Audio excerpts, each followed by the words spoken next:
সনাতনী হিন্দুদের প্রাচীন মান্যতা আছে ওলাইচণ্ডীর। এই বসন্তকালের শেষে বিভিন্ন রকম রোগ দেখা দেয়, তাই ওলাইচণ্ডী পুজো এই চৈত্র মাসে উদযাপিত হয়। পণ্ডিত দেয়া হচ্ছে এই উত্তর চব্বিশ পরগনার ঐতিহ্যবাহী ৯৭ বছর ধরে কামদেবপুরে ঠাকুর বাড়িতে উদযাপিত হচ্ছে। রাস্তার দুধারে ন্যাশনাল হাইওয়েতেও পণ্ডিত দিচ্ছেন।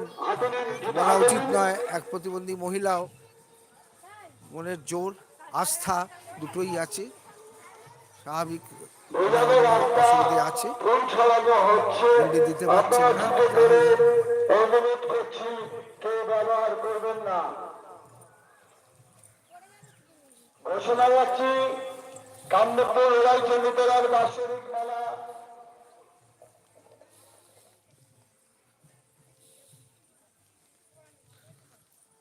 অনেকটা পথ, মাঝে বুঝতেই পারছেন একটু গ্যাপ থাকবে। পণ্ডিতরা বিভিন্ন যারা আসছেন তো একটু সাথে থাকবে। কামদেবপুর ওলাইচণ্ডী মাতার মন্দিরে ১৩৩৪ অর্থাৎ আজ থেকে ৯৮ বছর আগে আমাদের গ্রামের সেবাই স্বর্গীয় শরীন্দ্রনাথ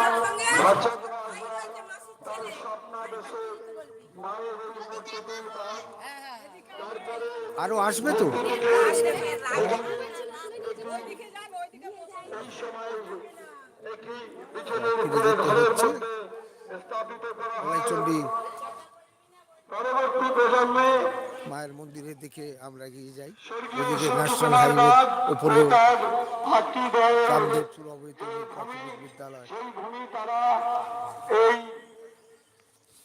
মাতৃ প্রতিমা গ্রামবাসীদের প্রতিষ্ঠানের মন্দির সহযোগিতা করার এবং জন্য কাম করেন।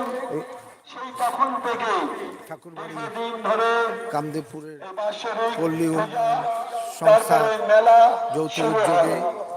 এই মেলাটা কোনো সেই পরিচালনা হচ্ছে। এলাকায় একেবারে ন্যাশনাল হাইওয়ে অবস্থিত। মানচিত্র